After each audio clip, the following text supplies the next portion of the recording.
Hello everyone, welcome to my channel exam station. आशा करता हूँ आप लोग अच्छे होंगे और पढ़ाई भी निरंतर कर रहे होंगे। इस सेशन में हम लोग पढ़ने वाले हैं रिवर वैली प्रोजेक्ट्स के बारे में या नदी घाटी परियोजनाओं के बारे में। इसके पहले मैंने आपको रिवर्स पढ़ाई। अगर आपने प्रीवियस वीडियोस नहीं देखी हैं तो प्लीज़ सबसे पहले जाके प्रीवियस वीडियो देखिए। Okay guys. और बात की जाए डैम ऑफ इंडिया, तो डैम ऑफ इंडिया की मैंने स्ट्रेटजी की में आपको पढ़ाया है उसके बारे में, तो आप वहाँ से जाके डैम्स ऑफ इंडिया के बारे में भी देख सकते हैं।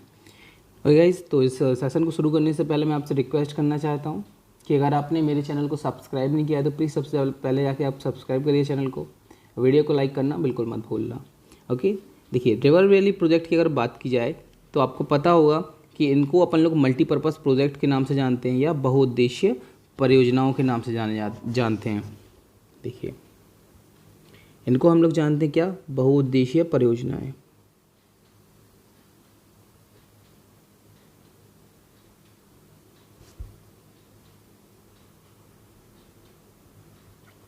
इसको बहुउद्देशीय परियोजना क्यों कहा जाता है? क्योंकि अगर आप एक योजना बनाएंगे तो उससे कितने उद्देश्य आपके पूरे होंगे। देखिए इसी से आपके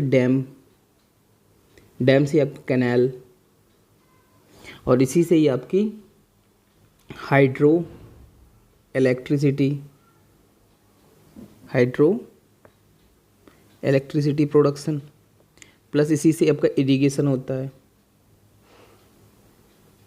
ओके, इसी से आपके बांधों का निर्माण होता है, आपकी नहरों का निर्माण होता है, आपके यहाँ से विद्युत का उत्पादन भी होता है, और यहीं से आपकी फसलों में इरिगेशन या सिंचाई का कार्य पूर्ण होता है।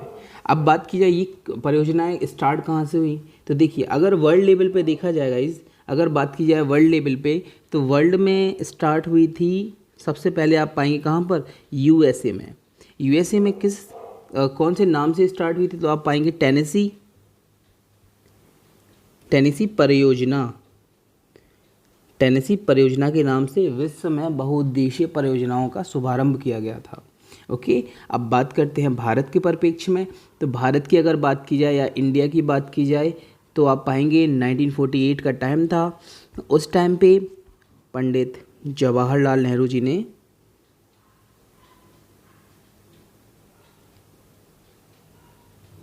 क्या किया, तो इन्होंने एक प्रोजेक्ट चलाया जिसको बोला गया दामोदर वैली प्रोजेक्ट। उनने ये प्रोजेक्ट चलाया कब, 1948 में। और बात की जाए इसको इन्होंने क्या कहा, तो दामोदर वैली प्रोजेक्ट को नेहरू जी ने कहा था क्या, टेम्पल ऑफ मॉडर्न इंडिया, आधुनिक भारत के मंदिर कहा था किसको, दामोदर वैली प्रोजेक्ट को। ओके, तो ये हो जाता है एक छोटा सा डिस्कशन कि ये जो आपकी जो मल्टीपर्पज़ प्रोजेक्ट या आपकी बहुउद्देशीय परियोजना है उनका एक बेस क्या था। ठीक है, अब देखते हैं, अब समझते हैं आप लोग जो मैंने आपको बताया कैनाल डैम के बारे में। तो देखिए डैम सबसे पहले बताता हूँ मैं डैम के बारे में, आपको पता होना चाहिए डैम जो होता है। ठीक है, डैम का एक्चुअली यूज़ क्या होता है, तो आप पाएंगे वाटर कंजर्वेशन, पानी के संग्रहण हेतु, पानी के संग्रहण के लिए, जल विद्युत उत्पादन,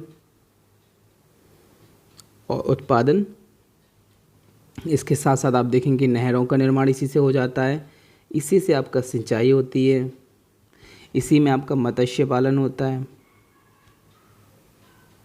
ओके, ये आपके डैम के होने के एडवांटेज हैं। डिसएडवांटेज क्या होता है डैम के होने का, तो आप पाएंगे कि बांधों के निर्माण से भूकंप जैसी समस्याएं, भूकंप की समस्या हो गई, और इसी से आप देखेंगे कि प्रदूषण भी होता है।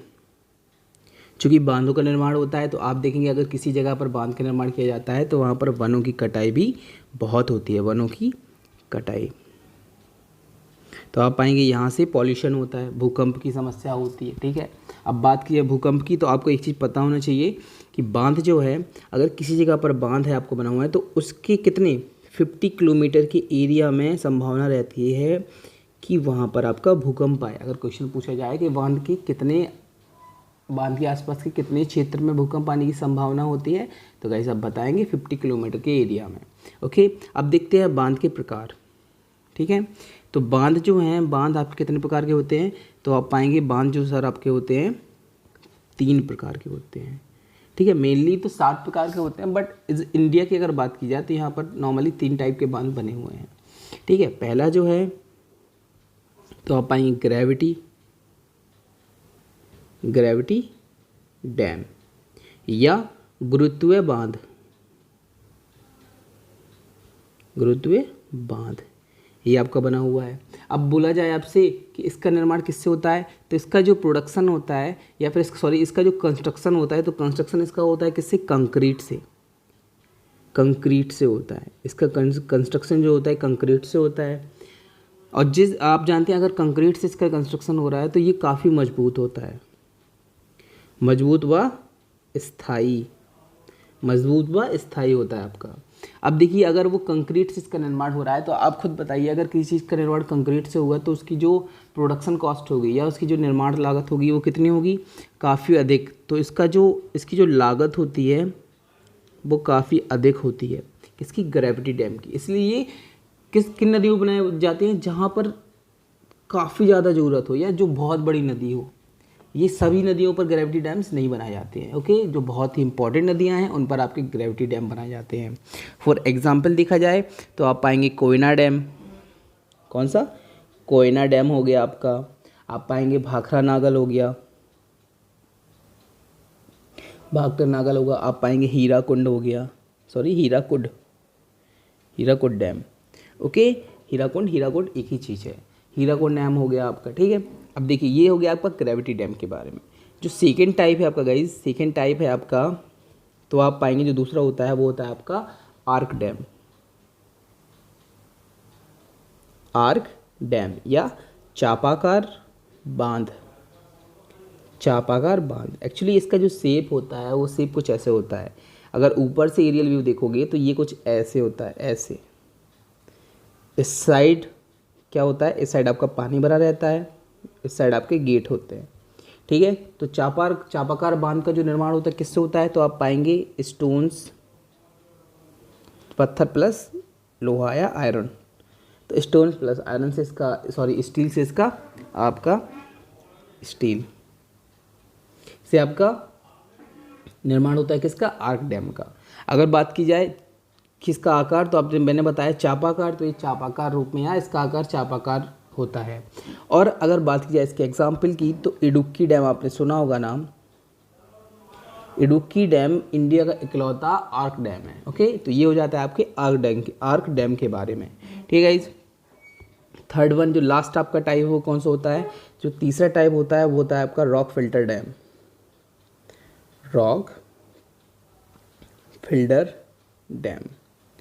अब रॉक फिल्टर डैम क्या होता है, तो इसका जो निर्माण होता है आप देखेंगे मिट्टी प्लस चट्टान, मिट्टी और चट्टान के मिक्सचर से इसका निर्माण होता है।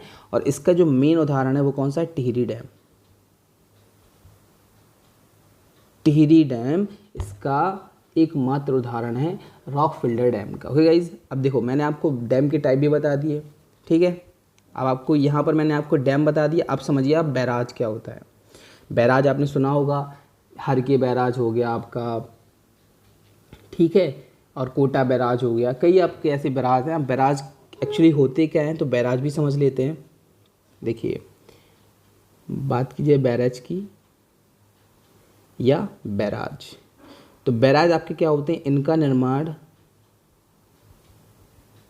किस लिए होता है, नदियों के पानी को मोड़ने के लिए, नदियों की जलधारा को मोड़ने के लिए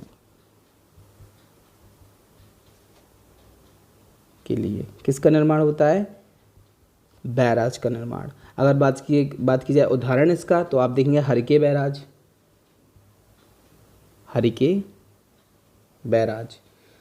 बैराज से आपकी कौन सी नहर निकलती है, तो आप देखेंगे इंदिरा गांधी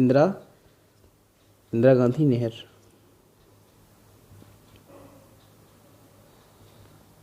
इंदिरा गांधी कैनाल आपकी निकलती है कहाँ से, इधर से हरके बैराज से।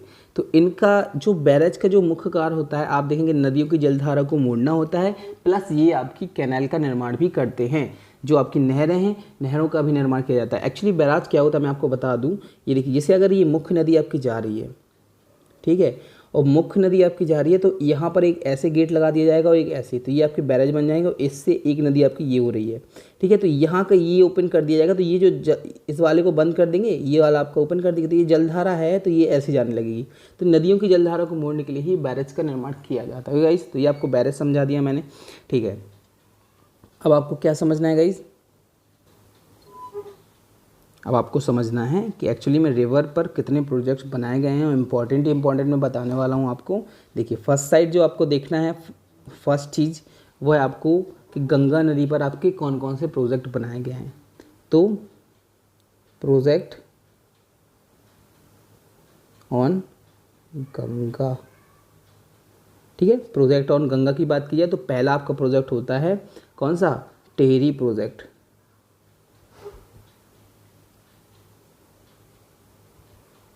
ठीक है। अब बात की जाए टेहरी प्रोजेक्ट की तो आपके इसके बारे में आपको क्या क्या पॉइंट पता होना चाहिए। ये आपका कहाँ पर है टेहरी डैम आपका, तो टेहरी डैम आप बताएंगे कहाँ पर है, उत्तराखंड, यूके, उत्तराखंड में आपका टेहरी डैम स्थित है। और ये कौन कौन सी नदियों के संगम पर बना हुआ है, तो देखिए ये किसी एक नदी पर बना है नहीं, तो ये आपका बना हुआ है भीलांगना और भागीरथी के संगम पर। कहाँ पर, तो ये पाएंगे आप भीलांगना नदी आपकी प्लस भागीरथी, भीलंगना प्लस भागीरथी के संगम पर बना हुआ है आपका कौन सा, टिहरी डैम, ओके। और टिहरी डैम आपका भारत का सबसे ऊंचा बांध है। कौन सा, टिहरी डैम भारत का सबसे ऊंचा बांध है। इसकी जो हाइट है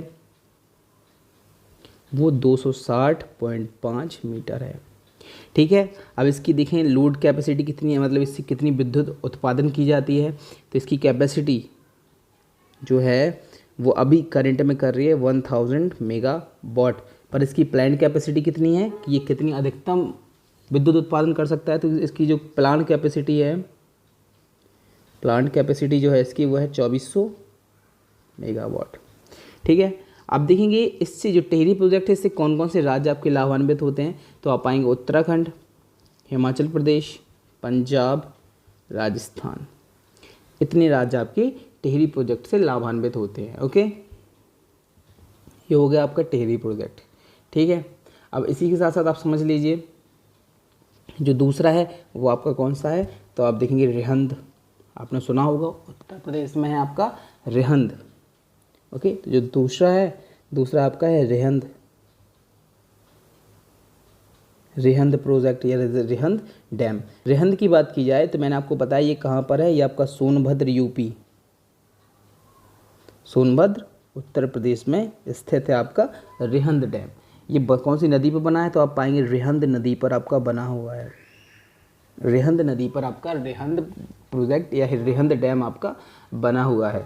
अगर बात की जाए इसकी रिहंद की तो ये आपकी किसकी, सोन की सहायक, सोन की सहायक नदी है, कौन सी, रिहंद। और ये जो आपका रिहंद डैम है इसकी हाइट है 91 मीटर और ये एक प्रकार का कौन सा, ग्रेविटी डैम है, ग्रेविटी डैम। और इसकी जो कैपेसिटी है, कैपेसिटी इसकी कितनी है, तो आप पाएंगे 300 मेगावाट, इसकी लोड कैपेसिटी है 300 मेगावाट, ओके। अब देखते हैं गंगा नदी पर आपका बना हुआ है फरक्का बैराज, ओके। गंगा नदी पर आपका बना हुआ है कौन सा, फरक्का बैराज। देखिए आप देखें जो आपका गंगा नदी पर एक बैराज बना हुआ है आपका कौन सा, देखिए जो थर्ड वन है वो समझना है आपको फरक्का बैराज के बारे में।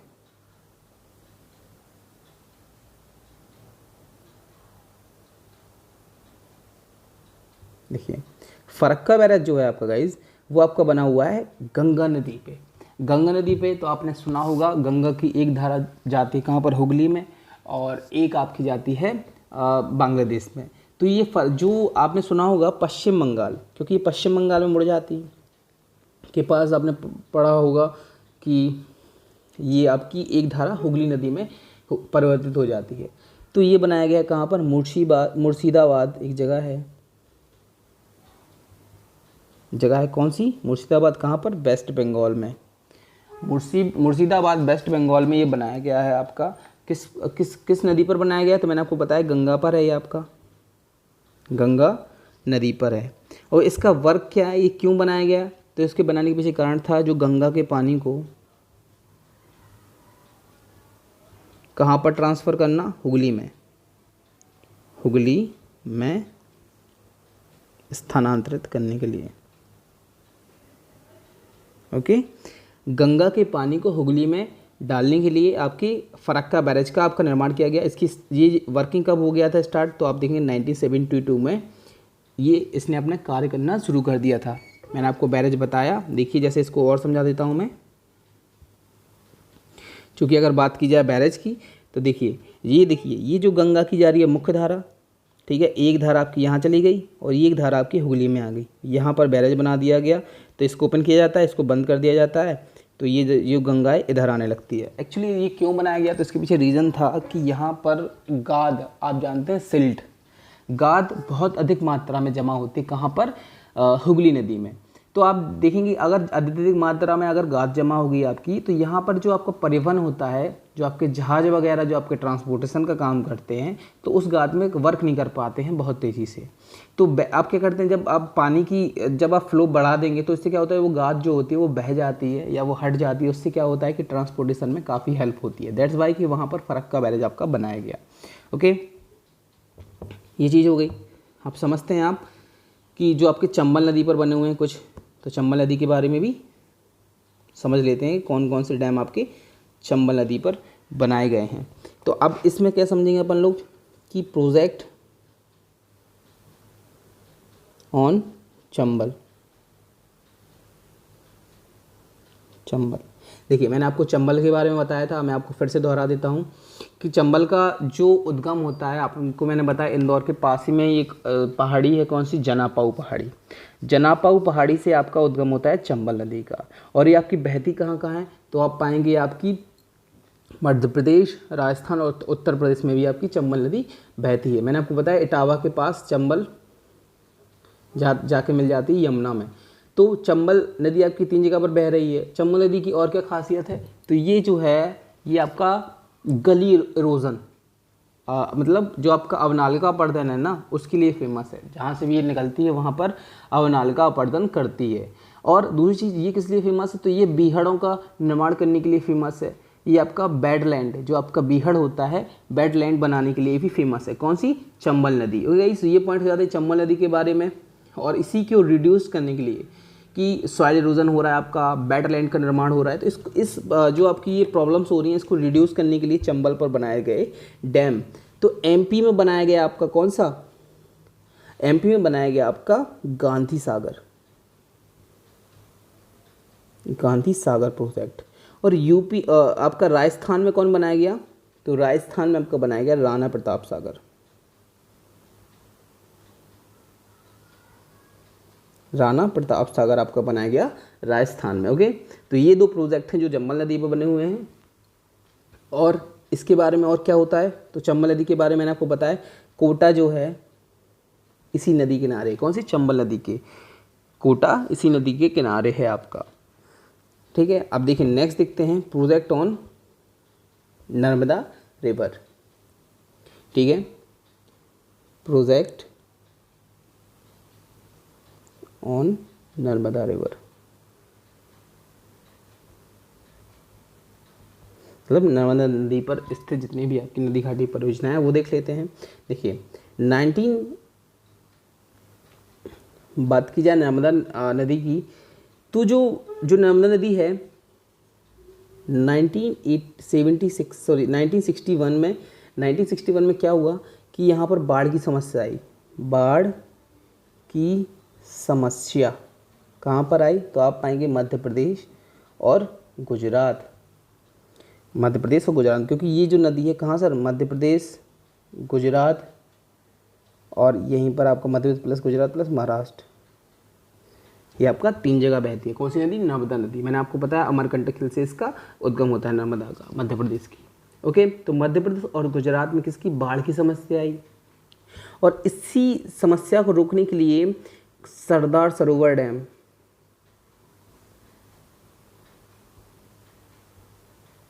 सरदार सरोवर डैम बनाया गया आपका कहाँ पर, गुजरात में। गुजरात में एक जगह है नौगांव, नौगांव में आपका बनाया गया सरदार सरोवर डैम। ठीक है, 2000, अब ये जो है इसकी मेकिंग कब से स्टार्ट हुई थी, तो 1961 में इस पर प्रोजेक्ट लाया गया था, और वहाँ से लेके 2017 में इसका हुआ उद्घाटन। 2017 में इसका उद्घाटन किया माननीय जो पीएम हैं आपके एन मोदी या नरेंद्र मोदी जी ने इसका उद्घाटन किया। इसकी जो लोड कैपेसिटी है कौन सी, सरदार सरोवर डैम की, वो कितनी है, तो इसकी जो लोड कैपेसिटी है वो कितनी है आपकी 1450 मेगावाट, और लोड कैपेसिटी के आधार पर इसको लार्जेस्ट डैम ऑफ इंडिया कहा जाता है। हो गाइस, तो ये पॉइंट हो गए आपके सरदार सरोवर बांध के बारे में। अब देखिए नर्मदा नदी की अगर बात की जाए तो आपको मैंने बताया कि यही आपका जो सरदार सरोवर डैम है इधर, ओके, जो आपका सरदार सरोवर बांध है तो यहीं पर आपका एक चीज़ बनी हुई है, आपको पता होगा, स्टैचू ऑफ यूनिटी।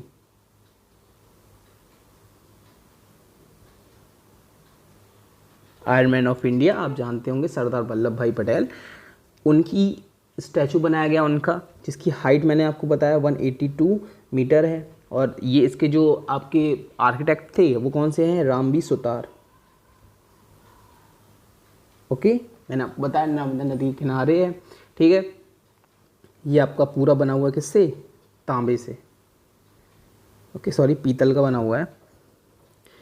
कौन सा, स्टैचू ऑफ यूनिटी। ओके, अब और कुछ डैम है जो इम्पोर्टेंट वो भी समझ लेते हैं, और अगर आपको मैक्सिमम डैम पढ़ने हैं तो मेरा स्टैटिक जीके का है, जो मैं आपको आई बटन में अभी लिंक प्रोवाइड करा दूंगा। स्टैटिक जीके का मेरा जो बैच है उसमें मैंने आपको डैम ऑफ इंडिया पढ़ा है, तो आप वहाँ से जाके मैक्सिमम डैम्स कवर कर सकते हो गाइस। तो जो आपको पढ़ने थे रिवर प्रोजेक्ट, तो वो सारे इतने ही थे जो मेन थे जिनके बारे में आपको जानना था। ओके, कुछ चीज़ें और रहेगी मैं आपको बता देता हूँ।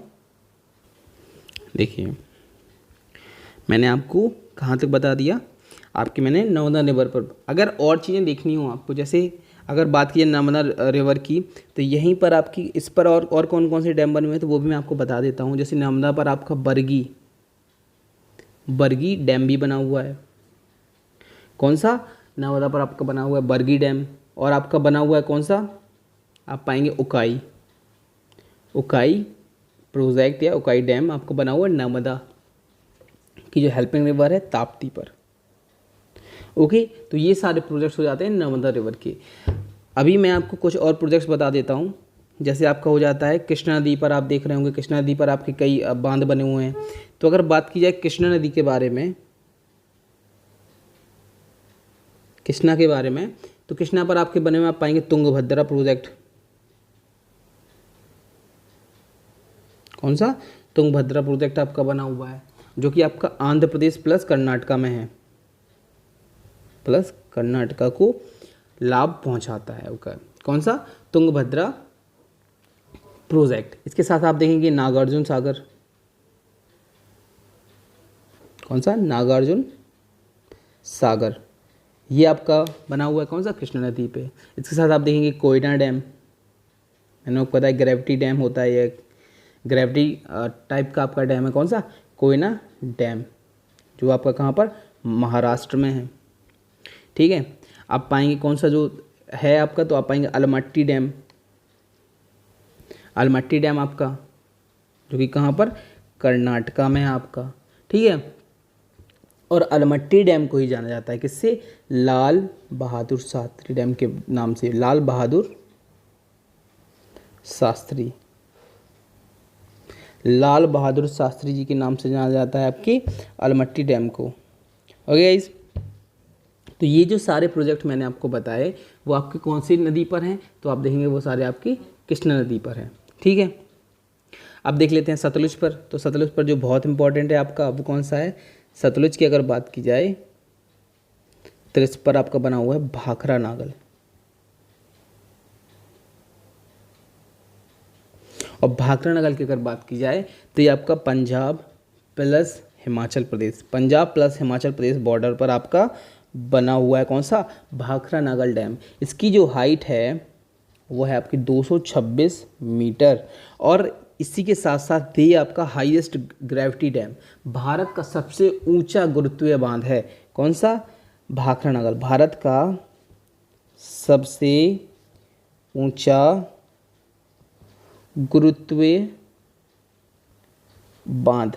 मैंने आपको बता दिया भारत का सबसे ऊंचा गुरुत्वीय बांध कौन सा है, तो आप बताएंगे कौन सा, आप कहेंगे सर भाखरा नागल बांध। देखिए, तो मैंने आपको बताया भारत का सबसे ऊंचा बांध कौन सा, टेहरी। सबसे ऊंचा गुरुत्वीय बांध आपका कौन सा है, तो आप बताएंगे भाखरा नागल। लोड कैपेसिटी के आधार पर कौन सा है आपका, तो आप बताएंगे सरदार सरोवर। और सबसे लंबा बांध कौन सा है, तो आप बताएंगे हीराकुड, 26 किलोमीटर अप्रॉक्स इसकी लेंथ है। वही तो ये सारे क्वेश्चंस थे जो मैंने आपको बताने थे किसके बारे में, रिवर वैली प्रोजेक्ट्स के बारे में। अगर आपको ये सेशन अच्छा लगा तो प्लीज़ वीडियो को लाइक करना बिल्कुल मत भूलिए, काफ़ी हेल्प होता है मेरे को इससे। और दोस्तों के साथ शेयर भी करिए। Thank you. अगर आपको सेशन अच्छा लगा तो वीडियो को लाइक करिए।